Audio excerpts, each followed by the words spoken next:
Sebelum simak videonya, jangan lupa klik subscribe, tekan tombol loncengnya.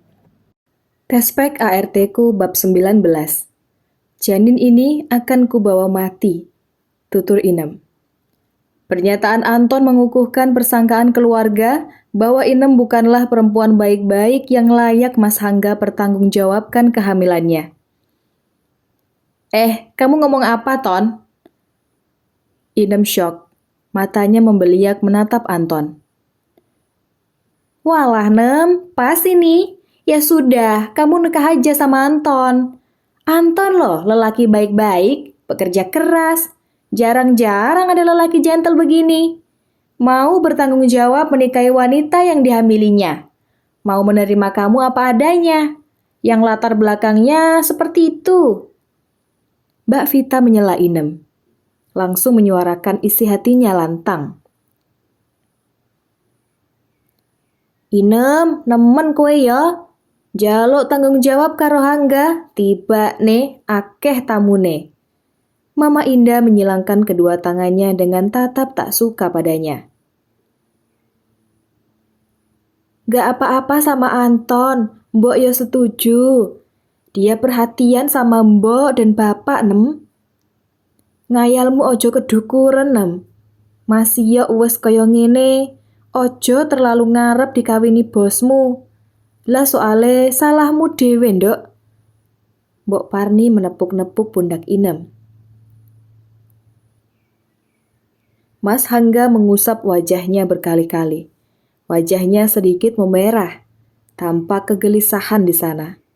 Aku tahu dia dilema. Meski dia berharap kembali denganku, tetapi dia tetaplah lelaki. Apalagi jika jiwa kelakiannya terusik. Lelaki memiliki ego yang tinggi. Ia tak mau tersaingi sekalipun oleh seorang supir. Jelas ia tak rela jika Inem dinikahi Anton begitu saja. Jadi gimana, Mas? Kamu keberatan Inem dinikahi Anton? Pertanyaan Ratih, adik Mas Hangga, tepat sekali mewakili pertanyaanku.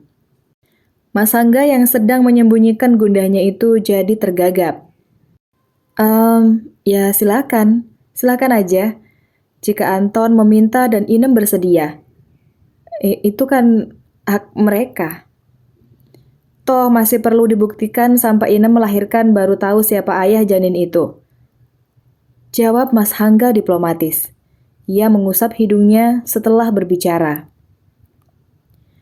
Jangan bohongi dirimu, Mas. Aku tahu kamu sebenarnya juga masih mencintai Inem.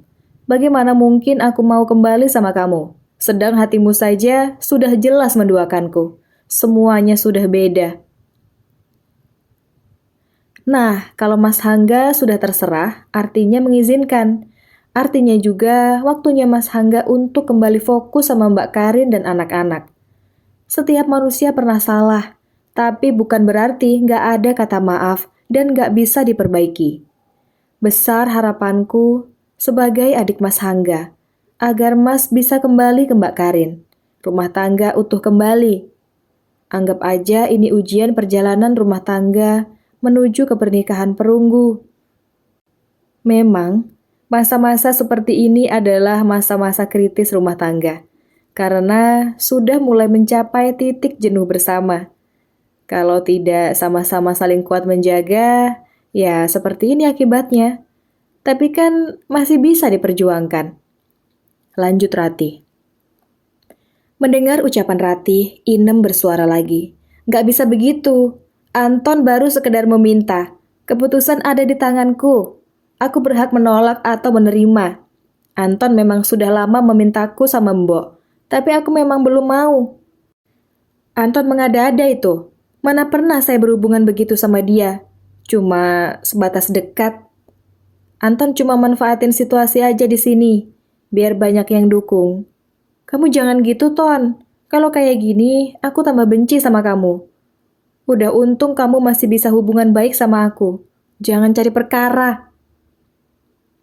Nem, aku ini tulus loh sama kamu. Jawab Anton. Udah, kamu pergi aja lah. Bikin ricu keadaan aja. Bentak Inem sembari mengibas tangan mengusir Anton keluar. Anton dibentak Inem terhenyak. Tapi terlihat dari wajahnya ia berusaha tegar dan mengendalikan emosinya. Kowe aja ngono Nem, lambemu judes men. Mama yang sedari tadi kesal sama Inem semakin dibikin kesal melihat gaya Inem yang semakin menunjukkan sikap aslinya. Sini Ton, sini. Duduk sama saya. Panggil Papa Hans, meminta Anton di sebelahnya, lalu diajak diskusi berdua. Dari dulu memang begitu kok tabiatnya Inem ini, Bu. Kalau ada kemauan harus dituruti. Kalau nggak dituruti yo ngamuk. Sama saya gitu, sama Bu Karin aja dia nurut. Kalau di kampung, wah, saya juga kewalahan, Bu. Makanya dia ndak betah tinggal sama saya. Soalnya saya juga sama anak keras kalau bandel. Mbok Parni geleng-geleng sembari mengelus dada menatap Inem. Rupanya dia pun sudah sejak lama kesal dengan sikap Inem.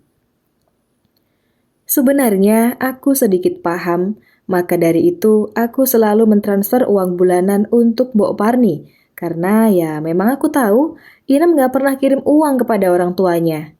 Tapi terhadapku, Inem memang sopan dan baik sekali. Sampai aku baru sadar, ternyata dia sudah punya maksud tertentu.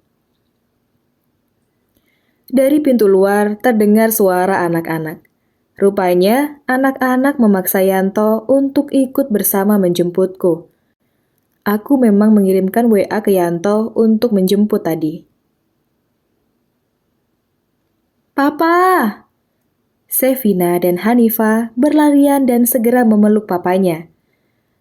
Mas Hangga memeluk anak-anak erat, menciumi satu persatu. Ditatap dan dipeluk lagi anak-anak itu dengan mata menitik. Aku tahu kesedihan terdalam ketika kami berpisah nanti adalah anak-anak. Dia begitu mencintai anak-anak. Bahkan mungkin ketika Inem bilang dia hamil, aku tahu Mas Hangga bahagia karena dia masih mengharapkan nambah satu anak laki-laki. Semoga saja anak Inem bukan laki-laki. Papa kenapa nangis? Papa sama bibir papa juga kenapa merah dan luka? Vina mencoba memegang pipi itu hati-hati. Iya, papa bau apa ini? Gak enak baunya. Papa belum mandi? Tanya Nifa. Iya, papa belum mandi. Ini mau mandi, makanya papa sudah buka baju. Vina dan Nifa nyengir. Mungkin ada kebingungan dalam hati mereka. Mereka masih terlalu kecil untuk memahami keadaan. Kulihat Mbok Parni masih berapi-api, bercerita kepada keluarga yang mendengarkannya. Hidupnya terus diumbar-umbar begitu. Inem mulai meradang. Wes Mbok, ngene iki lho sing aku ra seneng karo si Mbok. Lek wis cerita ora mari-mari. Aku ki lho isih nang kene, wonge ana. Aja dibabrah kabeh diceritakno. Aku ki anakmu, Mbok. Kepiye-piye kudune dibela, kok malah dielek-elekke.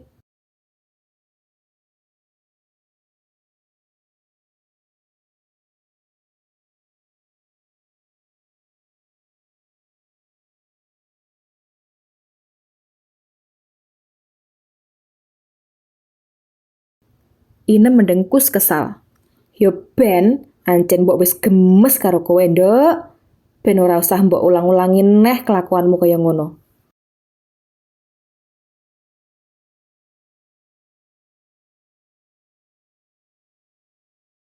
Oke, mungkin setelah ini saatnya kita semua merenung, mencoba berpikir jernih. Luangkan waktu untuk semakin dekat sama Allah, lalu mengadukan isi hati padanya. Semoga bila kita konsisten terus mendekat pada Allah, akan diberi jalan keluar yang terbaik. Bila perlu, nanti kita adakan pertemuan lagi setelah 2 minggu, biar semuanya bisa dituntaskan dengan baik. Ujar Papa. Setuju. Siap-siap, aku juga setuju. Ya, setuju. Sekarang saatnya pulang dulu, biar sama-sama adem dan bisa punya waktu merenung yang panjang. Ucap semua kakak-kakakku. Inem, ambil barang-barangnya di rumah itu. Nanti pulang kampung saja dulu sama orang tua. nanti saling ngabari saja. Lanjut Papa. Enggak Pak, aku dari tadi dijegal, dibungkam, gak boleh punya pendapat, gak boleh ngomong. Kamu Mas Angga, kenapa kamu diam? Kamu lemah. Kamu sudah janji akan mengurusku, menjadikanku istri kedua.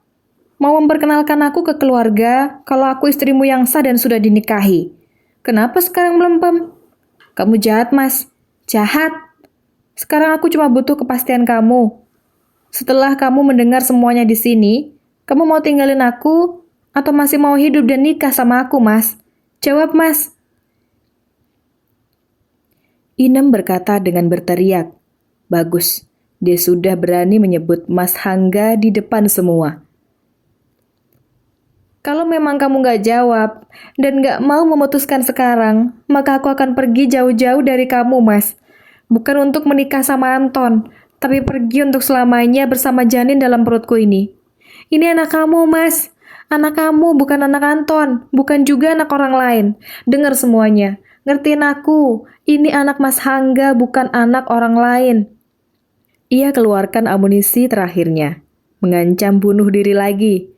Demi mendapat kepastian dan pengakuan dari Mas Hangga di depan keluarga, yang baginya nggak bisa ditawar-tawar. Mata Mas Hangga terbeliak menatap Inem. Anak-anak ketakutan, lalu memeluk papanya erat. Jawab sekarang, Mas. Sekali lagi, Inem menantang. Lelaki itu menelan ludah. To be continued.